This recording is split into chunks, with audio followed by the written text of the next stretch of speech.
गुना संसदीय क्षेत्र में प्रत्याशी यादवेंद्र सिंह यादव के समर्थन में जीतू पटवारी प्रदेश कांग्रेस अध्यक्ष ने एक आम सभा को संबोधित किया, जिसमें उन्होंने कहा कि सिंधिया जी विकास की बात करते हैं। उन्होंने क्या विकास किया? न कोई उद्योग खेले, न कोई स्कूल कॉलेज अच्छी स्थिति में है।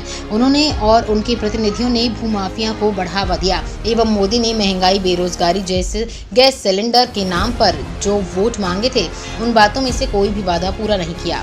नाम पर जो 2024 में वोट मांगे गए थे, उनमें से किसी वादे में को पूरा नहीं किया। भाजपा प्रत्याशी सिंधिया के विषय में कहा कि जब आप राज्यसभा से सांसद थे, आपकी भाषा पर सरकार थी, आपकी केंद्र में सरकार थी, तब आप यहाँ के क्षेत्र की जनता से ये क्यों कहते थे कि मैं यहाँ पर नहीं था? क्या सिंधिया कैबिनेट मंत्री होने के बाद भी अमेरिका से कोई स्पेशल पावर चाहिए था क्या? सिंधिया ने अपनी पूरी ताकत चुनाव में झोंक दी। इतने सारे मंत्री, पूर्व मुख्यमंत्री, सारे लोग इसी संसदीय क्षेत्र में प्रचार में लगे हुए। जीतू पटवारी ने बताया कि 3 दिन में 5 अलग-अलग जगह पर FIR कराई गई है एक ही मुद्दे पर। इससे ये सिद्ध होता है कि पूरा प्रशासन दबाव में काम कर रहा है। धनवाल और शासन का भाजपा दुरुपयोग कर रही है। सर मिला, मैं आदरणीय राव यादवेंद्र सिंह जी का मैंने जैसा कहा कि ये मेरे हीरो है और मेरा भाई इस संघर्ष और इस बहादुरी से जो चुनाव लड़ा, देश के गृह मंत्री, प्रदेश के मुख्यमंत्री, पूर्व मुख्यमंत्री, 3 पूर्व मुख्यमंत्री, परिवार लग गया महाराज का, आदरणीय ज्योतिराज सिंधिया का। उसके बाद भी जो आंखों में प्यार है राव यादवेंद्र सिंह जी के पास, इस बार बाहरी नहीं स्थानीय प्रत्याशी चाहिए जिसके जो आम आदमी के दर्द को झील है। मैं मानता हूँ 100% क्षेत्र इस बार कांग्रेस जीतेगी। आज कांग्रेस पर क्या कहेंगे? मुद्दा वाली बात अपने मोबाइल बताऊंगा मैं। और पूरे टाइम ये एहसास रहा कि अभी बीजेपी का काम चल रहा है लंबा चौड़ा, गड्ढे के गड्ढे भी कुछ बोल दूंगा तो FIR कर देंगे, रोज करते हैं मेरे खिलाफ। तो अति धन बल, पद बल, सरकार बल, सबका प्रभाव डाला है, सबने डाला है, सबने समझा है। पर जैसे पिताजी थे वैसा बेटा है। इनके पिताजी के देखा नहीं, मैं कभी मिला नहीं, देशराज जी, स्वर्गीय देशराज जी यादव जी के, पर खूब सुना कि लोगों के हित और अधिकार से के लिए कोई समझौता नहीं करते थे। यही उनको भी डराते थे, दबाते थे, चमकाते थे, 10 तरह के विधानसभा में सवाल उठाते थे, पूरे परिवार को यातना देते थे। उन यातनाओं का बदला लेना है कि नहीं लेना है? बात इतनी है कि मैंने कहा मैं भाषण नहीं करूंगा, बातें करूंगा। अरे आदरणीय ज्योतिराज सिंधिया जी राज्यसभा से सांसद थे, लोकसभा से सांसद और राज्यसभा से सांसद के अधिकारों में कोई अंतर नहीं था। अभी 4 साल बचे हैं। क्या गलती सी की KP यादव जी ने? बीजेपी के थे भले, पर क्या गलती थी? क्या गलती थी? अमित शाह जी कह गए मैं ध्यान रखूंगा। टिकट में तो ध्यान रखा नहीं और अब ध्यान रखेंगे। अरे आप ये बताओ कि जब आप लोकसभा राज्यसभा से मंत्री थे तो एक दूसरा आपके परिवार का लोकसभा से सांसद चला जाता, गरीब आदमी, स्थानीय आदमी। तो ज्योतिराज सिंधिया छोटे होते क्या? छोटे होते क्या? बड़प्पन दिखता। बड़प्पन हो तो दिखे ना। अरे आप इतने साल से यह सांसद है, इसी बार डिफीट खाई थी आपने उस डिफीट के चक्कर में प्रदेश का भविष्य बिगाड़ दिया, सरकार गिरा दी। आपने कहा था मैं किसानों का कर्ज माफ नहीं हुआ इसलिए मैंने सरकार गिरा दी। मुझे कहा रोड पे आ जाओ तो मैं रोड पे आ गया। आपने कहा था अतिथि विद्वान और अतिथि शिक्षक के लिए रोड पे आऊंगा। क्या अतिथि शिक्षक हो गए? परमानेंट हो गए? अतिथि विद्वान हो गए?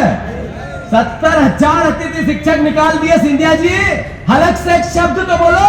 इसी सरकार ने 4 दिन पहले मैं जितने अतिथि शिक्षक, अतिथि विद्वान पूरे प्रदेश में है, अगर अपने अस्तित्व को बचाना है तो लग जाओ, कांग्रेस पार्टी को जिताओ। ये मील का पत्थर, ये जो अब की बार 29 बार, 19 भी नहीं हो रही है, 29 तो बहुत दूर की बात है, याद रखना। अरे सिंधिया जी, आप अगर इतने साल से यहाँ विकास, सिंधिया जी का एक मूल वचन है, मेरी राजनीति विकास है, मैं विकास से कोई समझौता नहीं करता, और विकास से अलावा सिंधिया परिवार का कोई नाता नहीं है। मुझे छोटी और ओछी बात पसंद नहीं, सिर्फ विकास ही पसंद है।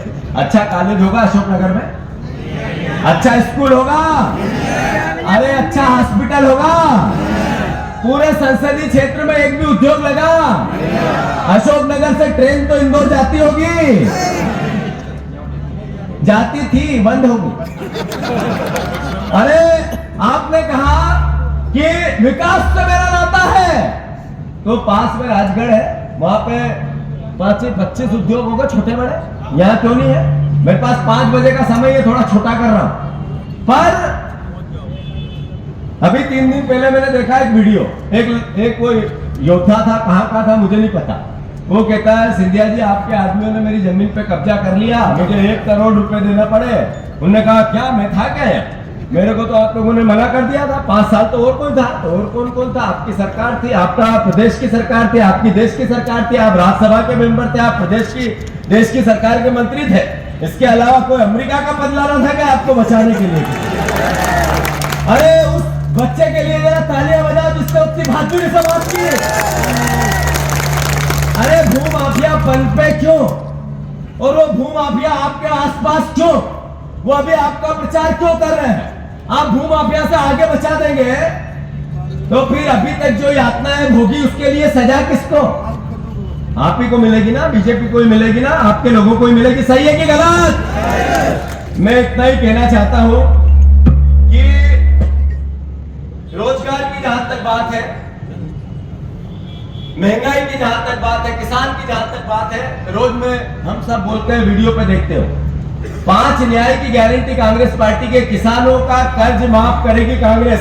जिसको पता नहीं है हाथ ऊंचे करो, जिसको पता नहीं है कि 2 लाख रुपए तक का केसीसी लोन कांग्रेस पार्टी माफ करेगी जैसे ही राव यादव सिंह सांसद बने। कितने को पता नहीं है? जिसको ये बात पता नहीं है वो हाथ ऊंचा कर। आपको पता नहीं थी, अब ये पता चल गई, केसीसी लोन कांग्रेस पार्टी माफ करेगी।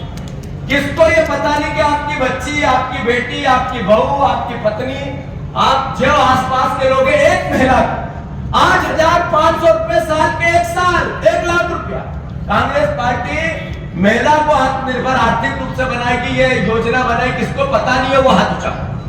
सबको पता है, सबको पता है।